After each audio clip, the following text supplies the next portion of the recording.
911, ¿dónde es su emergencia?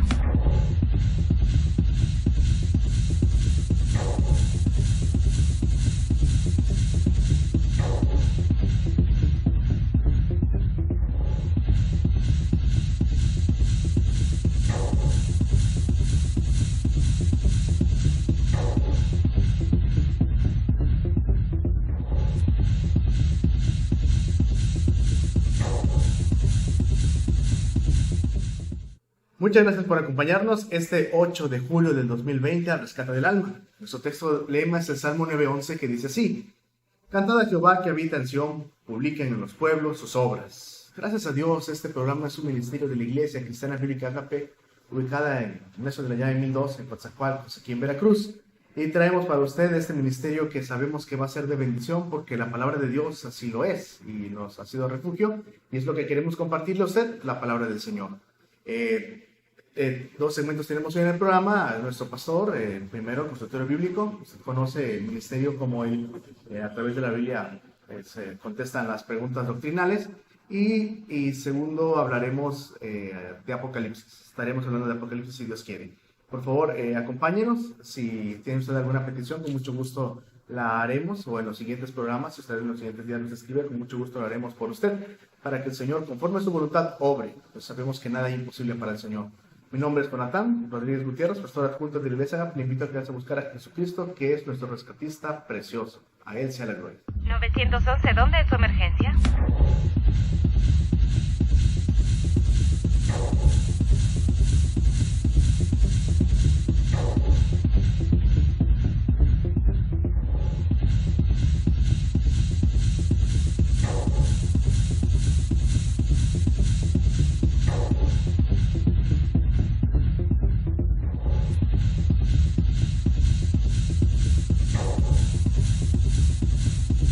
Qué gusto volver a encontrarnos aquí en ese segmento de su programa SOS 911 al rescate del alma, al que he titulado Consultorio Bíblico. Gustosamente contesto a la luz de la Biblia las preguntas que nos hacen llegar al apartado, al celular, perdón, me quedé en la prehistoria, al celular o al correo o donde nos encontramos. Y la pregunta de hoy reviste una importancia muy grande. De hecho, es uno de los momentos cruciales en el ministerio de nuestro Señor Jesucristo.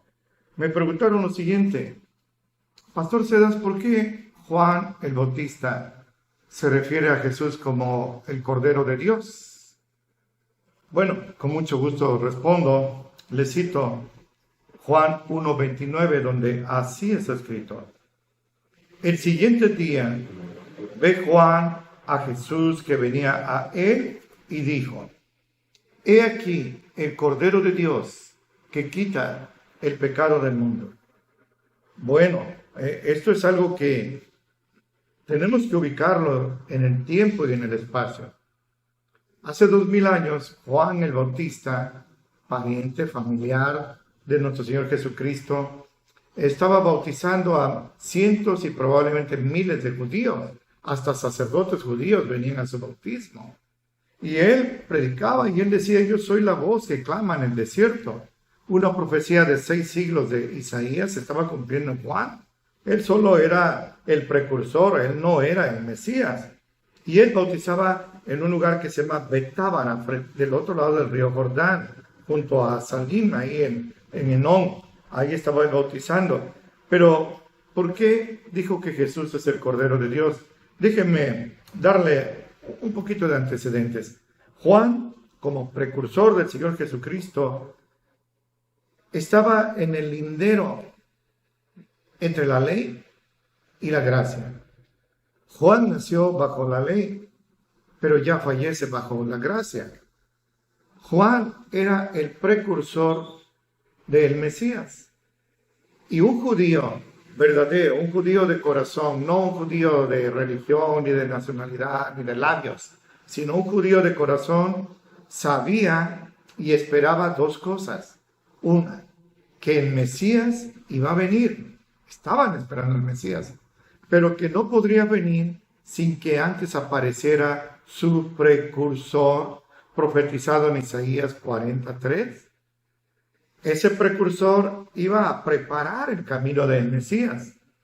Pero estos judíos piadosos, fieles, sabían también que cuando apareciera el precursor, de inmediato, como decimos aquí, pisándole los talones, vendría ya el Mesías.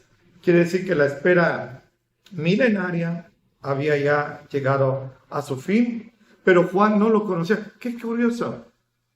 El más grande de los seres humanos, según dijo Jesús, es Juan, Mateo 11:11. Pero Juan, pariente de Jesús, no lo conocía. Jesús tampoco. María, la madre de Jesús, vivía en Galilea, en Nazaret. Pero Juan vivía en Judea, en las montañas. Y cuando Elizabeth va a dar a luz, María se traslada desde Nazaret hasta donde está Elizabeth, y ahí se está con ella 6 meses. Ahí nace Juan. Juan, diríamos ahorita, primo o segundo de nuestro Señor Jesucristo. Pero no se conocieron. Juan se quedó en las montañas y Jesús descendió a Nazaret, donde se crió en la carpintería de su padre adoptivo. No se conocieron. 30 años se separaron. Y es entonces, en este momento que estoy leyendo Juan 1:29, cuando la larga espera, repito, de siglos, llega a su fin. Ahora Juan aparece en el desierto, no sé si usted lo sabe, pero su vida era muy humilde, siendo el más grande de los seres humanos, siendo el precursor del Mesías, la voz que clama en el desierto. Vivía, no sé, en alguna cueva, debajo de un árbol, comía grillos, comía miel, su ropa era muy tosca. Solo de pensar cómo vestía y cómo comía este hombre, el más grande, y ver cómo muchos ministros de hoy visten, de la religión que usted diga, pues hay aún una diferencia enorme, porque señala una diferencia enorme entre las personas de ellos y de Juan el Bautista. Ahora, ¿cómo Jesús reconoce a Juan si no lo conocía? ¿Y cómo Juan reconoce a Jesús si tampoco lo conocía? Piense esto. En el ministerio de Juan, y no sabemos cuántos siglos llevó ese ministerio, cuántos años llevó ese ministerio, probablemente 2, 3 años, 2 años, 1 año, lo que usted me diga sería especular. ¿A cuánta gente bautizó Juan? ¿Y cuántas veces él, cuando vio llegar a un varón, un rabino judío, se preguntó, ¿será este? ¿Será este el Mesías? Los fariseos le dijeron, ¿eres tú el Mesías? Dijo, yo no soy el Mesías, yo solo vengo preparando su camino, soy su vocero, pero viene detrás de mí el Mesías, del cual no soy digno de agacharme a desatarle los zapatos. Esto de desatar los zapatos de alguien era trabajo de los esclavos. Juan no se consideraba ni digno de ser esclavo de Jesús. Él decía, Él es antes que yo, Él existe antes que yo. Juan sabía, tenía teología correcta, que Jesucristo es preexistente. No nació en Belén ahí como persona de la Trinidad, Él es eterno. Pablo dijo, Jesucristo es el mismo ayer, hoy y por los siglos. Hebreos 13:8. Jesús es eterno. En el principio era el Verbo, Jesucristo, y el Verbo era con Dios, y el Verbo era Dios. Desde el principio Jesús existía. Por eso dice Juan, antes de que yo viviera, Él ya existía. Y les digo algo, fariseos, ha estado viviendo entre ustedes y no lo conocen. Miren, ¿cuántas veces algún fariseo de estos sacerdotes llegó a la carpintería de José y encargó un trabajo y Jesús lo atendió cortésmente, le hizo un trabajo excelente y no se dieron cuenta que era el Mesías? Ahora, ¿cómo lo reconoce Juan si no lo conocía? Bueno, la palabra de Dios disipa cualquier lugar para no dar lugar a misterio, cualquier duda la disipa. Ahí mismo, en Juan 1:30-34, encontramos que Dios mismo le da a Juan una señal. Esta era una señal divina con la cual él estaría seguro de quién era el Mesías y de quién no era. Le comparto textualmente. Juan 1:30-34. Así está escrito. Hablando de Jesús, es del que dije, tras de mí viene un varón, el cual es antes que yo, porque era primero que yo. Y yo no lo conocía, mas para que fuese manifestado a Israel, por eso vine yo bautizando con agua. Juan dio testimonio diciendo, vi al Espíritu Santo, que descendía del cielo como paloma y reposó sobre él. El día que Jesús es bautizado, el Espíritu Santo desciende visiblemente, porque es un espíritu, visiblemente como una paloma. Reposó sobre él. Y yo no lo conocía. Inclusive en Mateo 3:16 dice que se oyó la voz del Padre en el 17, que decía, ese es mi Hijo amado, en el cual tengo contentamiento. Está Jesús en el agua, está el Espíritu Santo y está el Padre hablando. Creemos en una Santísima Trinidad. Repito, el 33, yo no le conocía, mas el que me envió a bautizar con agua, o sea, Dios, aquel me dijo, sobre quien vea descender el Espíritu Santo y que reposa sobre él, este es el que bautiza con Espíritu Santo. Y yo lo vi, dice Juan, y he dado testimonio que este es el Hijo de Dios. Ahora, Juan queda libre de toda duda. Ya no tiene que esperar más, pero ya no teme alguna confusión, pensar que alguien o uno u otro es el Mesías. No, sobre el que viera descender el Espíritu Santo como paloma, esa era la señal. Ahora, Juan, imagínense con qué embelezo, con qué temor reverencial ve a Jesús, habla con él, Jesús se dirige a él directamente, lo ve a los ojos y le dice, Juan, bautízame. Qué precioso momento. Juan, bautízame. Juan es tan humilde, a pesar, repito, de que Jesús dijo que es el más grande de los seres humanos. Juan es tan humilde que dice, Señor, no, yo no soy digno, yo debo ser bautizado por ti. Pero Jesús le dijo, Juan, bautízame, porque tenemos que cumplir toda ley, toda palabra. Y ya entonces Juan, con una sensación de honor, de privilegio, pues lo bautiza, lo sumerge ahí en el Jordán. Eso es algo precioso porque inicia ya el ministerio público de nuestro Señor Jesucristo. Él está ahora bautizado por Juan en el Jordán. Seguramente usted ha visto dibujos. Si usted era como yo, pues usted viene de la Iglesia Católica Romana. Y ahí había imágenes donde Juan está echando agua a un Jesús allí con el cabello largo. Jesús no tenía el cabello largo. Lo está bautizando así, por efusión. No, Jesús fue bautizado por inmersión. Eso es lo que la palabra bauto significa, bautismo. Ahora, ¿por qué Jesús es llamado? A eso yo creía. ¿Por qué Jesús es llamado el Cordero de Dios? ¿Por qué Juan se refiere a Jesús como el Cordero de Dios? ¿Por qué no usó la figura de otro ser, otro animal? Un león con poder. O se hablaba de los toros bravos de Bazán. ¿Por qué no dijo ese es el león? ¿Por qué no dijo ese es el toro? ¿Por qué no dijo esta es la paloma? ¿Por qué no usó esos símbolos? ¿Por qué dijo el león? Bueno, ¿por qué dijo el cordero? Déjeme compartirle algo en Isaías 53. Permítame un momentito. Isaías 53. Todo este capítulo sagrado está dedicado a describir los sufrimientos del Mesías. Es tan descriptivo Isaías al hablar de cómo el Mesías iba a ser tratado en su humillación, sus sufrimientos, que los judíos por esto no aceptan a Jesucristo, a Jesús, el Nazareno, el carpintero, como Jesucristo, como el Mesías. Es por esto, porque ellos no esperan un Mesías sufriente. Hasta piensan que esto se refiere a la nación de Israel. Inclusive, 1000 años después, 800 años después, el eunuco etíope que venía desde Etiopía, desde África, a Jerusalén, vino a adorar y regresa. Él era el tesorero de Candace, la reina de allá. Y venía leyendo este pasaje que le voy a compartir con mucho gusto. Y este hombre está tan confundido. Ya es un judío prosélito. Él era un africano. Él tenía dioses paganos. Pero como judío prosélito se hace la circuncisión y viene a adorar a Jerusalén en el templo, al único que se adoraba, a Jehová de los ejércitos.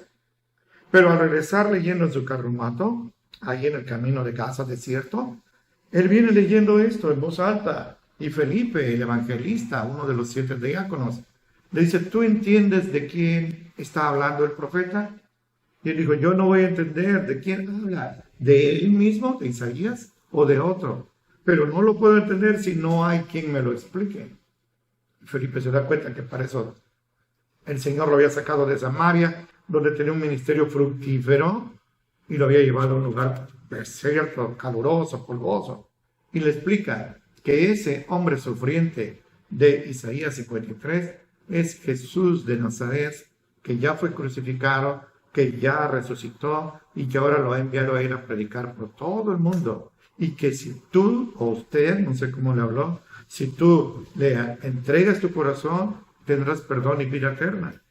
Y tan le entregó el corazón al etíope, tan creyó en Jesús, que le pide que lo bautice, y lo hace así inmediatamente, sin pensarlo dentro de 6 meses, mañana, o que crezca un poco, que conozca más. No, lo bautizó en ese momento. Le comparto Isaías 53, 1 al 7, donde así es escrito: ¿quién ha creído a nuestro anuncio? ¿Y sobre quién se ha manifestado el brazo de Jehová?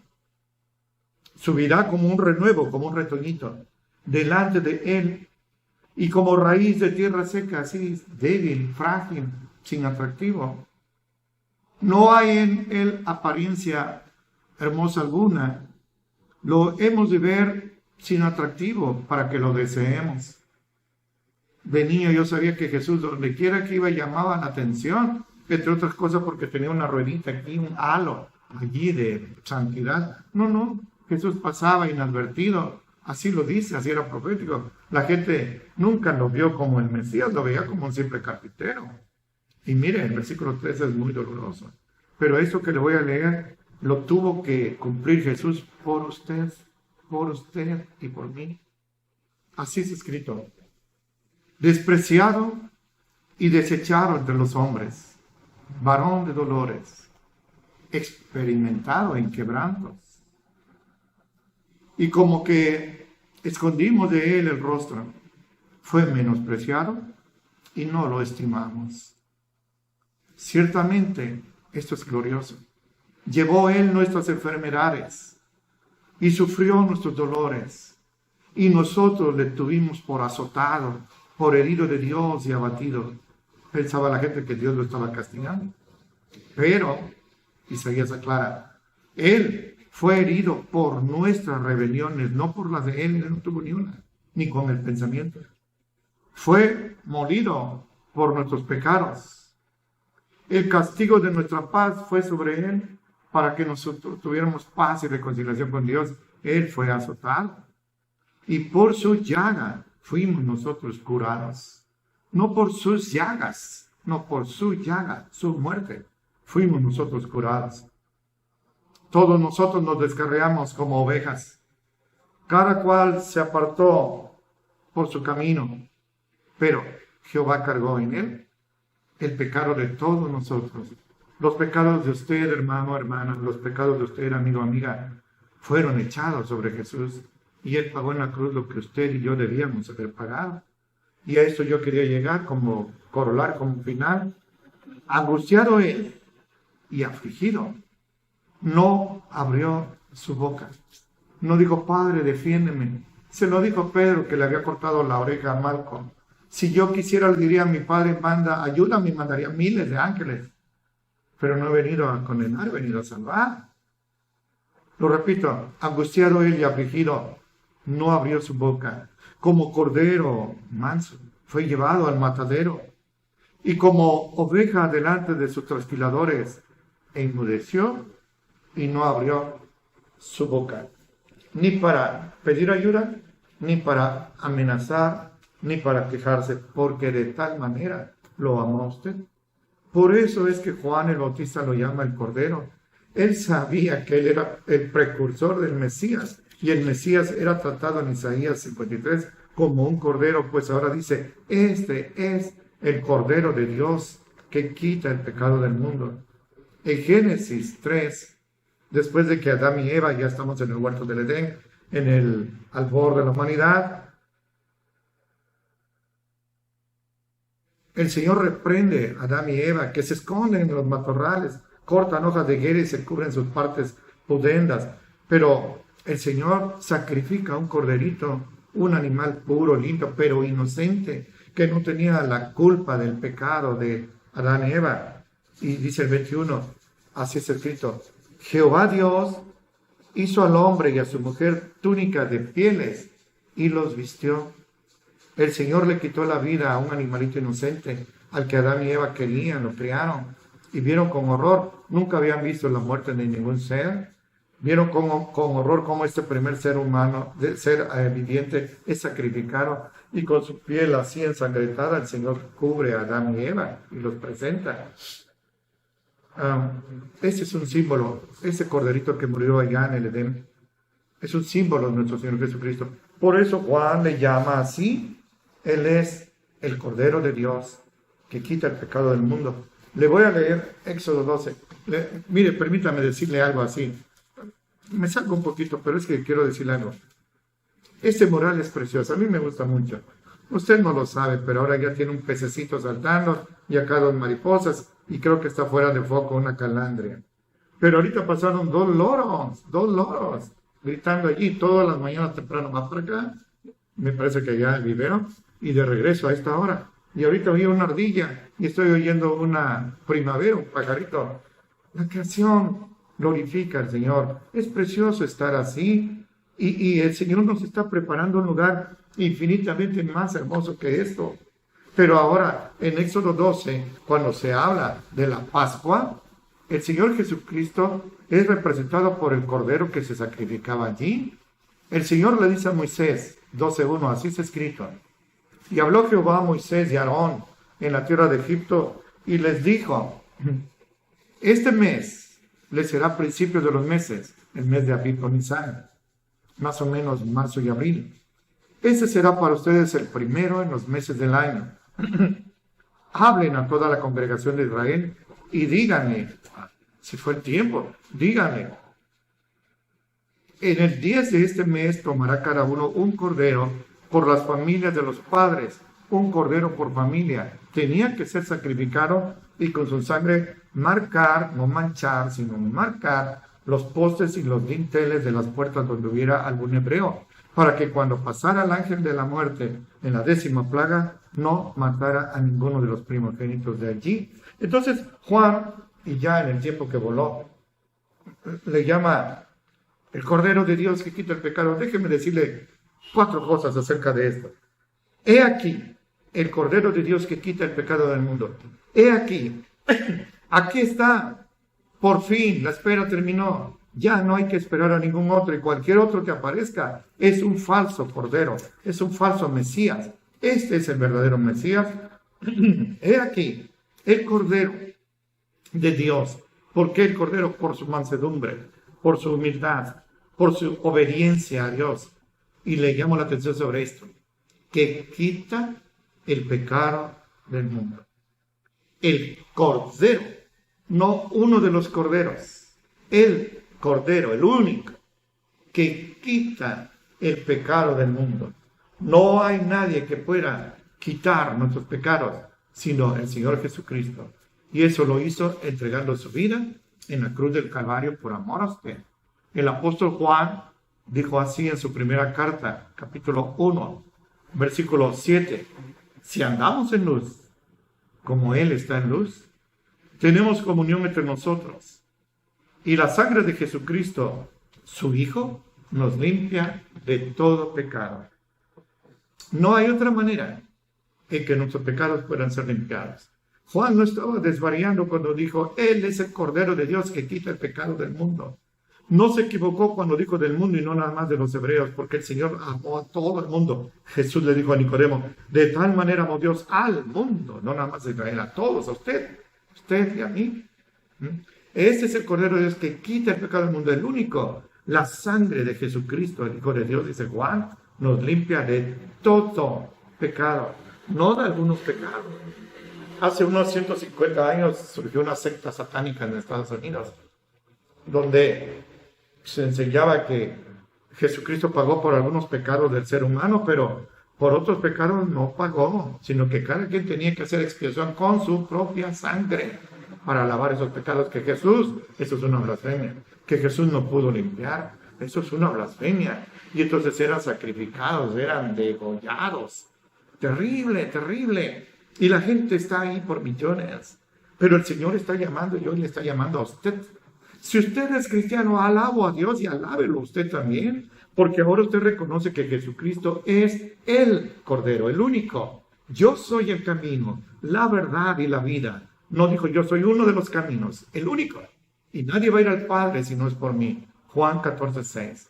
El apóstol Pedro, lleno del Espíritu Santo, dijo, en ningún otro hay salvación, porque no hay otro nombre debajo del cielo en que podamos ser salvos, sino solo en el nombre de Jesucristo de Nazaret. Hechos 4:12. Hoy le he contestado a usted brevemente lo que contesté a esa persona. Y espero que haya sido, no voy a decir que le agrade, no me interesa que le agrade, sino de interés para usted, le haga reflexionar. Si usted ya es hijo de Dios, déle gracias a Dios por ese Cordero que ahora vive en su corazón a través de su Espíritu Santo. Pero si usted no es hijo de Dios, si es usted cristiano de religión, pero su vida es de pecado, pues hoy mismo arrepiéntase, pídale perdón, ruéguele que entre en su corazón, reconózcalo como el Cordero de Dios que quita el pecado del mundo. Y entonces todos sus pecados, todos, porque así dijo Juan, todos serán perdonados. Concluyo con esas palabras certísimas del Señor Jesucristo, que solo en sus labios pudieron tener verdad. En los labios de otra persona hubiera sido una blasfemia, aparte de una mentira atroz, cruel. Él dijo así, le comparto Juan 3:36, donde así es escrito. El que cree en el Hijo, o sea en él, tiene, no tendrá, tiene vida eterna. Mas el que es incrédulo al Hijo, no verá la vida, sino que la ira de Dios está sobre él. Mi amigo y amiga, escape de la ira de Dios, ahora que hay tiempo. Quizás esta sea su última oportunidad, pues venga hoy y junto con Juan reconozca que Jesucristo es el Cordero de Dios que quita el pecado del mundo. Hágalo así y el Señor hará un milagro. Muchas gracias y que Dios lo bendiga mucho. 911, ¿dónde es su emergencia?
¿Dónde es su emergencia?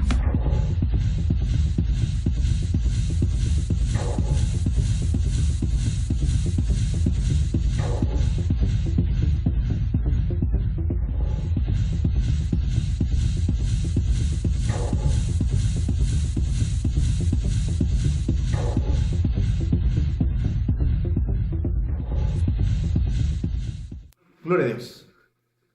Damos gracias a Dios por el vida de nuestro pastor, que nos trajo la primer segmento de nuestro programa. La palabra del Señor es buena, recordando que Juan el Bautista es la voz que clama en el desierto. Gracias a Dios, el precursor de nuestro Señor Jesucristo. Gracias a Dios. Quiero empezar con Romanos 1:16, nuestro tema, que es, eso sí, usted lo conoce: porque no me avergüenzo del Evangelio, porque es poder de Dios. Nunca nos avergoncemos del Evangelio. Ponemos nuestra confianza en el Señor. A los cristianos se les llamó por primera vez en Antioquía así, dice en Hechos 11, 25 y 26. Y usted conoce, hay un símbolo cristiano que hasta el día de hoy mucha gente tiene, que es el símbolo del pez. El símbolo del pez es un emblema verdadero de la fe del cristianismo, gracias a Dios. La palabra en griego se dice ictis o ictus, y para los cristianos formaba un acróstico, y lo vamos a poner en una imagen en donde significa Jesús, Christos, Theos, Ios, Soter, que es Jesús, Cristo, Dios, Hijo y Salvador. Ese es el acróstico, gracias a Dios. No era algo hecho así nada más porque sí, sino que tenía un propósito teológico, gracias a Dios, para poder reconocer que Jesucristo es el Hijo unigénito de Dios, nuestro único camino de salvación. Este símbolo se encuentra en forma rústica de dibujos sobre algunas tablas fúnebres, esculpido en sarcófagos también, moldeado en lámparas, grabado en anillos de aquella época, en sellos, también, y aparece a menudo junto a emblemas cristianos fúnebres de personas que dieron su vida por el Señor, mostrando esperanza, mostrando paz. Cabe mencionar que la iglesia original nunca, del Nuevo Testamento, nunca, ni Jesús mismo usó la cruz como un símbolo cristiano, no. Ya existían religiones antes de que naciera Jesús en la tierra, que Jesús es eterno, pero antes de que se encarnara, ya existían religiones que usaban la cruz en sus ritos religiosos. Eso era ajeno a Cristo, como los egipcios usaban la cruz, los romanos también, y la cruz era un símbolo de tortura y simbolizaba muerte. Nunca todo lo contrario. Pero Cristo, aunque es verdad que fue crucificado, al tercer día resucitó, gloria a Dios. Lo más importante no es la cruz, sino quién estaba en la cruz en ese momento en el Calvario. Si alguien, un ejemplo que siempre dice nuestro pastor, si alguien asesinara, por ejemplo, a un ser querido, Dios nos guarde de que pasáramos algo así, no sé, como una daga, pienso yo, no nos haríamos dagas de oro en collares para recordar a nuestro ser querido. Eso sería algo difícil de creer, algo que nos lastimaría, ¿no? Tendríamos que hacer una foto o algún lugar precioso con el cual recordar a esa persona, pero no con el alma con el cual lo mataron. Que un cristiano use la cruz como símbolo de Cristo es un contrasentido que muestra, pues, quizá la ingenuidad del que lo sigue o el que lo hace, o la astucia del que manipula esto que está utilizando. Pienso que el mejor símbolo del cristianismo podría ser a lo mejor, pues, no sé, la piedra donde se mueve el ángel cuando resucita a Jesús, que eso sería un mejor símbolo que la cruz. No escudriñemos la Biblia a la luz de la religión, por favor. No a la luz de nuestro propio criterio tan cambiante, no. Lea la Biblia con sinceridad y oremos a su autor con fe, y Él nos mostrará la verdad. Escudriñemos a la luz de la Biblia todo lo que creemos. ¿Sabe qué? Escudriñemos todo a la luz de la Biblia, así sencillo.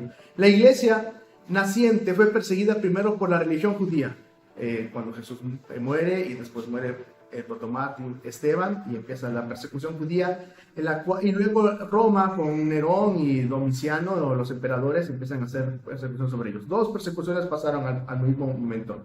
En Nerón, en el año 64, su crueldad fue grande contra los cristianos. Y era pues, esta una época muy peligrosa para el creyente proclamar abiertamente que era cristiano. Así como hoy podemos ahorita proclamar a través de Facebook y de las redes sociales. En aquel entonces, por supuesto, no estoy hablando de tecnología, era muy difícil decirlo así, porque entonces iba a la cárcel, y por eso los apóstoles en varias ocasiones fueron llevados a la cárcel, y nos narra el libro de Hechos de manera detallada, gracias a Dios. En muchas ocasiones los cristianos tenían que vivir de forma secreta, no negando su fe, pero sí de una forma secreta. Hacían reuniones de los cristianos para rendir culto a Dios en lugares secretos, hasta en cuevas y en catacumbas. Hay un libro muy bueno que se llama El mártir de las catacumbas, que habla acerca de eso. Ellos adoraban hacia Dios de manera callada por el temor que había. Si usted estaba acostumbrado a alabar al Señor con todas sus fuerzas, bueno, en aquel entonces no se podía por miedo a los romanos o a los mismos judíos que los perseguían también. Obviamente, ese momento demandaba una fe sincera al Señor, no una fe tibia ni tan variante, sino que decía es cristiano con valentía, lo decía sabiendo que venían dos persecuciones sobre él. Prueba de ello es la cantidad de mártires, de hombres y mujeres de esa época, de los primeros años de la iglesia, que siguieron al Señor Jesús y murieron. Muchos tuvieron que huir de sus ciudades prefiriendo huir que negar su fe. Cuando un cristiano quería identificarse con otro, no podía decir, oye, eres cristiano, no, porque iban sobre ti. Ellos lo que hacían era, no sé, en la arena, con el dedo, o hacían la forma del pez, y pues es lo que se dice. Y entonces aquella persona que no entendía nada del cristianismo decía, bueno, un pez y listo. Pero aquella persona que era cristiana entendía, me está diciendo que es Cristo, y si ponían letras en griego, pues entonces ya sabía a qué se refiere. No era un garabato, esa era una forma así secreta de identificarse entre ellos. ¿Por qué digo esto? Es Apocalipsis, gracias a Dios. Esta es la introducción. Si Dios permite, en el próximo programa estaremos avanzando versículo a versículo con la ayuda del Señor. Pero esta es la introducción. En el año 95-96 después de Cristo, Apocalipsis fue escrito, gracias a Dios. Usted lo conoce por el apóstol Juan. Quiero leer Apocalipsis capítulo 1, versículo 1, para tomar esta que va a ser la única palabra que vamos a estudiar el día de hoy. Dice Apocalipsis 1, versículo 1. La revelación de Jesucristo. Esto es Apocalipsis. El título Apocalipsis es una transliteración de la palabra griega hacia este libro. Apo quiere decir lejos de, o el calipsis quiere decir es un velo. Por tanto, Apocalipsis es lejos del velo, o quitar del velo, o desvelar, revelar, descubrir. Eso es Apocalipsis. Revelación, descubrimiento. Por medio de la revelación de Jesucristo, Juan recibe de parte del mismo Dios lo que sucederá en el fin de los tiempos. No tan solo significa la revelación de Jesucristo, sino también la revelación hecha por el mismo Jesucristo. El lugar de escritura de Apocalipsis se le da al apóstol Juan, por lo que vamos a leer ahorita. Fue revelado lo que sucedería en el fin de los tiempos, y se dice que él se encontraba en la isla de Patmos. Eso dice Apocalipsis 1:9, dice así: yo, Juan, vuestro hermano y participante de la tribulación y en el reino, en la paciencia de Jesucristo, estaba en la isla que es llamada Patmos, por la palabra de Dios y el testimonio de Jesucristo. Por dar testimonio, por predicar del Señor, no porque fuera él un criminal, sino porque él compartía del Señor y estaba haciéndolo. Fue perseguido, y Domiciano el emperador lo lleva a este lugar llamado Patmos, a esta isla. Ahí está la imagen con el mapa en donde se encuentra el lugar de Patmos. En lugar de adorar al emperador Domiciano, el apóstol Juan sigue proclamando a Jesús, y esto lo lleva a quedar desterrado. Estuvo en este lugar por causa de la palabra de Dios. Apocalipsis fue escrito con el propósito no de espantar a la gente, no de que cayera en pánico, no de decir ya no hay más, no, sino con el propósito de animar a los creyentes perseguidos para que se mantuvieran fieles a Dios. Jesucristo tendrá la victoria final. También da la conclusión a las promesas del Antiguo Testamento, que se describe la justicia del día de la ira, del castigo del Señor. Tendrá ese momento en especial. Alguien hizo la cuenta de los versículos de Apocalipsis y dice que fueron 404 versículos en este libro, y se dan 278 alusiones al pasaje del Antiguo Testamento, mencionando cómo está perfectamente relacionado. Hay mucha gente que dice que Apocalipsis no pertenece a la Biblia, pero por todo lo que entendemos, porque lo escribe, lo vamos a ver ahorita el apóstol Juan, y por tanta el bagaje del Antiguo Testamento y el respaldo y las visiones y todo lo que vamos a leer, cómo se encaja perfectamente, tiene que hacer su autor solamente Dios. El escritor fue Juan, pero el autor de la Biblia es Dios. La revelación de este hombre, el hombre en general, trajo pecado y juicio. Por consiguiente, este libro pone fin a la rebelión humana, al fin al pecado, y da la entrada al nuevo mundo, a la comunión perfecta con Dios. Apocalipsis, su escritor, hay 3 Juan en la Biblia. Uno lo mencionó ahorita nuestro pastor, Juan el Bautista. Él no pudo haber sido el que escribió el Apocalipsis porque él fue asesinado antes de que Jesús fuera crucificado. Mateo 14, 1 al 12. La fecha pues fue mucho después. La fecha de escritura del Apocalipsis fue del 95-96. Jesús fue crucificado en el año 30, así es que si Juan el Bautista no encaja la fecha. Juan Marcos, que es el escritor del segundo evangelio, dice que él fue asesinado, martirizado en el año 68 después de Cristo. Él no pudo haber sido porque se escribió 30 años después. Se escribe casi a final del siglo I. Entonces, ¿quién nos queda? Claro, por supuesto lo sabemos, Juan el apóstol. Leamos algunas de las características y con esto voy a quedarnos y tomemos lecciones de ello en los casi 10 minutos que me quedan. Primero, hijo de Zebedeo y hermano de Jacobo el apóstol. Eso dice en Mateo capítulo 4, versículo 21. El llamado de Jesús para el apóstol Juan fue más fuerte que el llamado de la sangre, porque deja en ese momento a su padre, no es que lo abandone, pero dice: yo prefiero seguir a Jesús que el trabajo que mi propia familia. Debemos de seguir a Jesús, aunque nuestra familia tome un rumbo diferente. Necesitamos seguir a Jesús. Esto habla del compromiso del apóstol Juan, y eso es lo que tenemos que aprender de él. En este primer punto yo entiendo eso. Es cierto, a veces la familia es, por supuesto que es importante, el llamado de la sangre, pero si no aman a Dios, si no siguen a Dios, no podemos seguir el mismo camino. Dios nos dé la sabiduría para poderles hablar de ellos, y Dios nos logre la salvación de nuestra familia. Segundo, probablemente vivía en Betsaida, porque se dice en Juan capítulo 1, 44 que Jacobo y Andrés vivían ahí, y en Mateo 4, 18 al 22 se menciona cómo Jesús llama a Pedro y Andrés, y enseguida, los 2 versículos abajo, llama a Jacobo y Juan. Quizá todos ellos vivían en Betsaida, es lo que se dice. Mucha gente dice que Juan vivía en Betsaida, pero el punto es que Betsaida no era un lugar muy importante, económico ni político, y sin embargo Jesús en ese lugar llama a 4 de sus discípulos, y de ellos fueron apóstoles 3, los más cercanos. Esto habla de un lugar humilde, pero que Dios los recoge de ese lugar para hacer hasta el día de hoy de bendición para la iglesia, para usted y para nosotros, gracias a Dios. A la humildad Dios la recompensa. Tercero, este hombre era un pescador, era la profesión que tenía. Bueno, tenemos que tener en cuenta que Dios llamaba muchas veces, o no sé si siempre, a los hombres y mujeres que estaban trabajando. Dios bendice a las personas que están trabajando. Por ejemplo, podemos decir, Eliseo estaba trabajando con bueyes, gracias a Dios, y Dios lo llama. Moisés estaba trabajando buscando las ovejas de pastor, y Dios lo llama, gracias a Dios. Entendemos, José el patriarca está a cargo de la cárcel en aquel entonces, y Dios lo llama ahí, y tiene las visiones, los sueños, el faraón. Y podemos decir, Mateo estaba trabajando, podemos decir también, Zaqueo estaba trabajando, podemos decir, Ruth la moabita estaba espigando para llevarle de comer ella y para su suegra, y ahí encuentra la bendición con José que iba a hacer. Y gracias a Dios, hombres de Dios, Dios les habló mientras estaban trabajando, y esta fue la ocasión del apóstol Juan. Bueno, Dios ve nuestra actitud. Si somos solícitos para trabajar, Dios nos puede llamar para un ministerio. Claro, por supuesto, si le entregamos nuestro corazón. Cuando Jesús le habla, Juan estaba trabajando. Siguiente punto.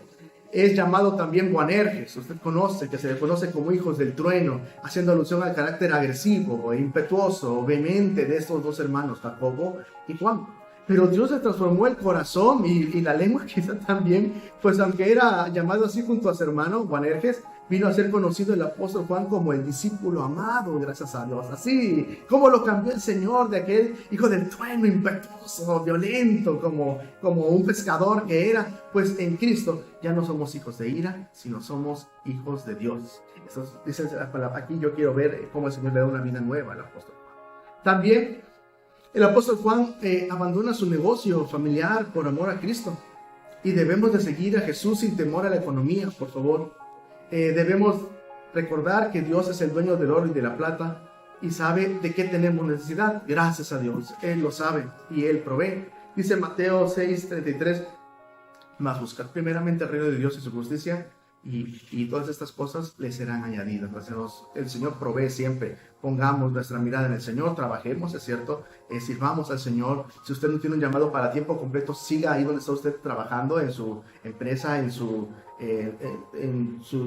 negocios, pero honre a Dios, que Dios lo quiere utilizar y Dios le va a proveer. Esa dependencia del apóstol Juan es lo que yo quiero llamar la atención. Él prefirió dejarlo todo y seguir al Señor, y el Señor lo bendijo. Aún si usted quisiera tener un llamado particular así de Dios, y Dios lo está llamando así, Dios lo va a sostener. Gracias a Dios, como sostiene a su pueblo de manera increíble, el Señor es bueno. Jesús le llama apóstol a él, y entre los 12 apóstoles él está mencionado ahí. Debemos cuidar el llamado que Dios nos ha dado, porque él lo llamó apóstol, y bueno, como iglesia Dios nos llamó también para hacer de bendición. Aunque puede ser que Dios nos use a una oveja suya para una tarea en particular, es cierto, no significa que cuando acabe esa tarea nunca más Dios la vaya a usar como si fuéramos ovejas desechables. No, Dios quiere usarnos a todos de manera particular. A veces el pecado nos daña o obstaculiza nuestros ministerios en Dios, sí, pero en Dios hay perdón, porque si nos arrepentimos, la mies es mucha y los obreros son pocos. Este varón del Señor, aunque Dios lo había llamado, él seguía ejercitándose buscando al Señor. No dijo, ya me llamó Dios, yo me quedo aquí sentado, no, yo sirviendo a Dios. También fue reprendido por Cristo. En Lucas 9, 51 al 56, llegan a un lugar en el cual no quieren escuchar la palabra de Dios, y él junto a su hermano dice: Señor, si quieres, oramos para que ellos les descienda fuego sobre ellos. Lucas 9, 51 al 56, y Jesús lo reprende, y se van simplemente a otro lado. Y pues Jesús vino en la gracia, gracias a Dios, y lo reprende así el apóstol Juan. Bueno, dice Job 5, 17 y 18: He aquí, bienaventurado es el hombre al que Dios castiga. Gracias a Dios. Por tanto, no menosprecies la reprensión del Todopoderoso, porque Él hiere y sus manos curan. Gracias a Dios. Debemos moldearnos siempre a la mente de Cristo, no a mi criterio solamente, sino a la mente de Cristo. Cada uno según lo que escucha, lo que mira, lo que sigue, directa o indirectamente. Esto nos pasa a nosotros. Nuestros pensamientos son moldeados por las ideas de otras personas, que no darían ellos a lo mejor ni un peso por nosotros. ¿Qué mejor es moldearnos por Jesús, cuyo nombre es fiel y verdadero? El apóstol Juan se dejó moldear por el Señor, y así él muestra que él era sumiso a Dios.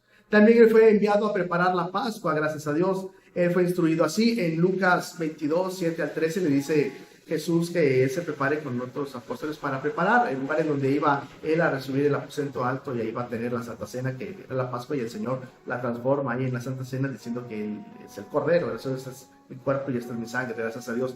El apóstol Juan sirve a Dios de manera obediente. La instrucción de Jesús requería que Juan tuviera fe para buscar a una persona que ni siquiera conocía y que Dios le iba a proveer, pero Juan nunca dudó, nunca se quejó, nunca dio vacías para obedecer a su maestro. Debemos estar dispuestos a obedecer y a servir al Señor. Siguiente punto. Él era cercano en la última cena de Jesús, pues así dice Juan 13, 23 al 26, que el apóstol Juan estaba muy cercano a él, que ponía su cabeza cerca de Jesús. En la adoración debemos de estar lo más cerca de Jesús. En esa bendita intimidad hay que excluir todo aquello que nos distraiga y poner nuestra devoción solamente en la búsqueda del Señor. Cuando uno está enamorado, puede llegar su mejor amigo, a sus padres, simplemente no le hace caso, no les escucha, porque uno está ahí viendo a su ser querido, dígame si no. Bueno, a su amado o a su amada. Sí, cuando estamos con Jesús, así debemos de salirnos de nuestro planeta, como dice nuestro pastor cuando recitó los bautismos, y disfrutar el momento con el Señor. Él fue el único apóstol varón que amaba a Jesús al pie de la cruz, y lo demuestra, gracias a Dios. Jesús, debemos de dar la cara por el Señor. A muchos Jesús sanó, a otros los libró de demonios, a otros Jesús los resucitó, gloria a Dios. Miles les dio de comer, a 12 llamó a discípulos, pero ¿y cuántos estaban al pie de la cruz? Jesús. Había unas mujeres que mostraban más valentía que la mayoría de hombres, y un solo hombre. Quizá me sobran dedos en la mano para contar cuántas personas había al pie de la cruz por amor a Jesús, quizá. Pero Juan sí estaba, y con gran temor expone su vida, pero con mayor amor y lealtad por su maestro, ahí estaba permaneciendo firme. Esto muestra la lealtad del apóstol.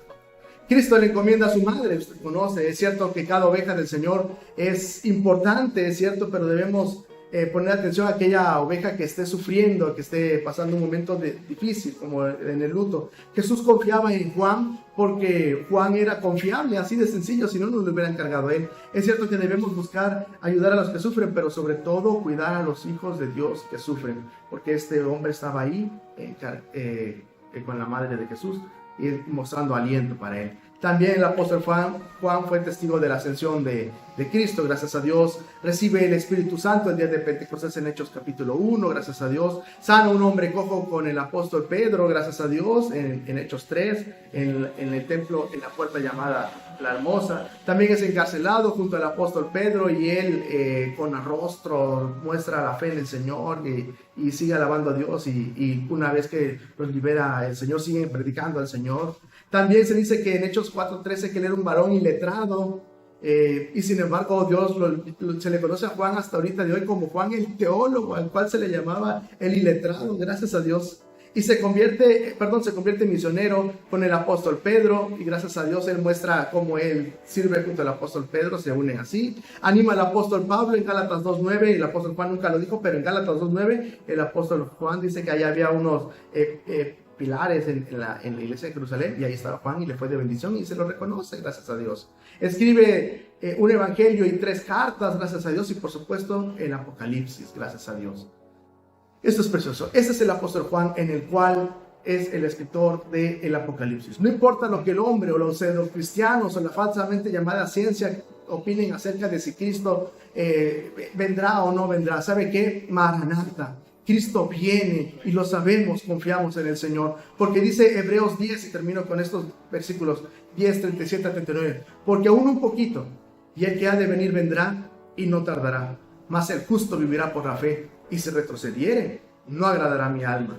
Pero nosotros no somos de los que retroceden para perdición, sino de los que tienen fe para preservación del alma. Gracias a Dios. El cielo y la tierra pasarán, pero mis palabras no pasarán, dijo Mateo 24:35. Un poquito, y el que ha de venir vendrá y no tardará. Cristo viene. ¿Lo cree usted? Es nuestra oración que así sea. Que el Señor lo bendiga. 911, ¿dónde es su emergencia?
¿Dónde es su emergencia?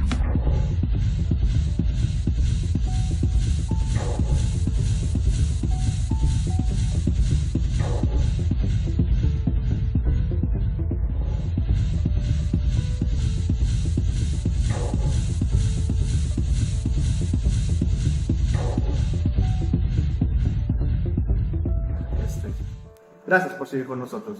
Por favor, acompáñenos en la siguiente oración. Por favor.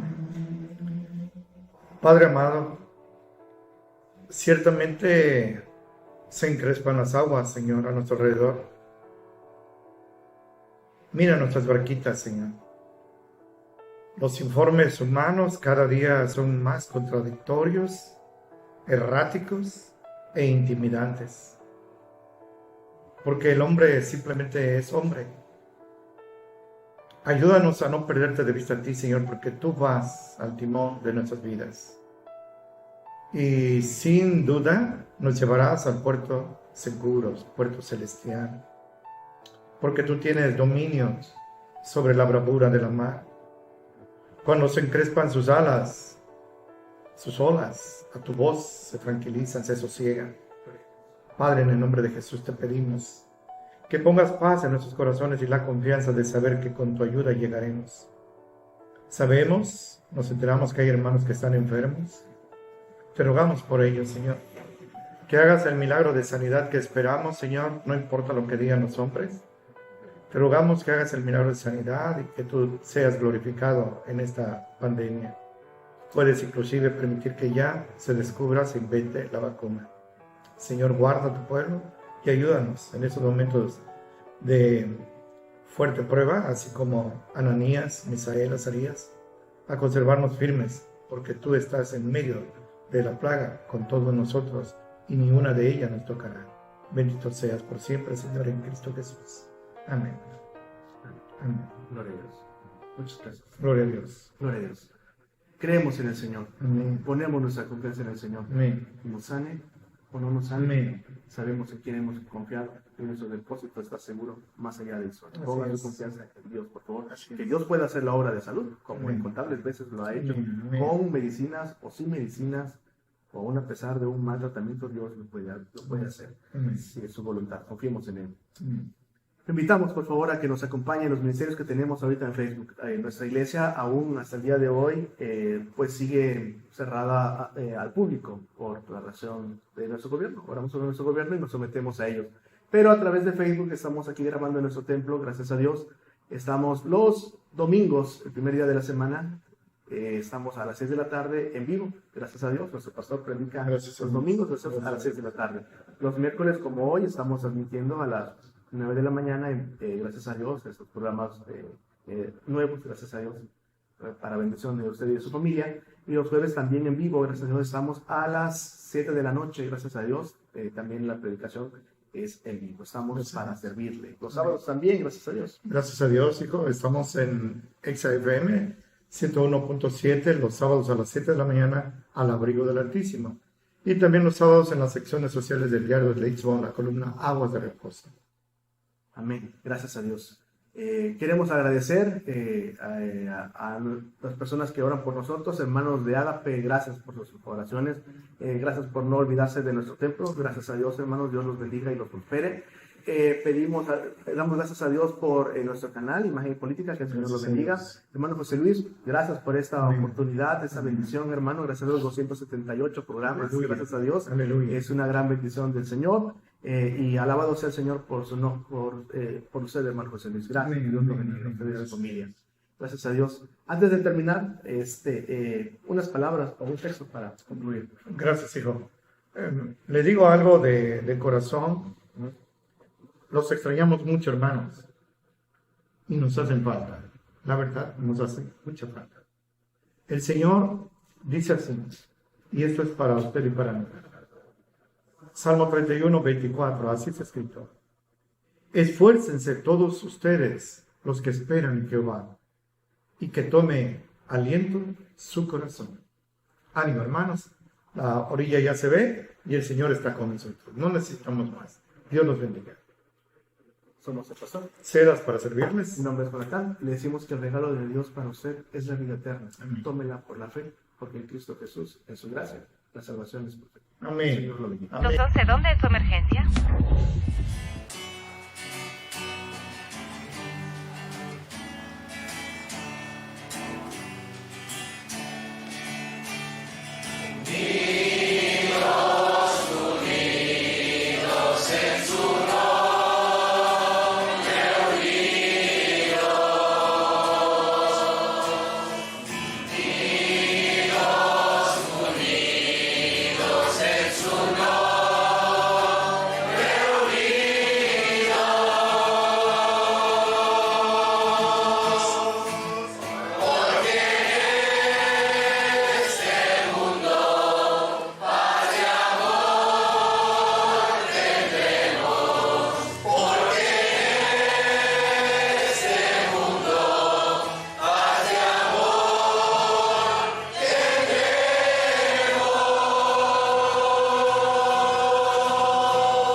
911, ¿dónde es su emergencia?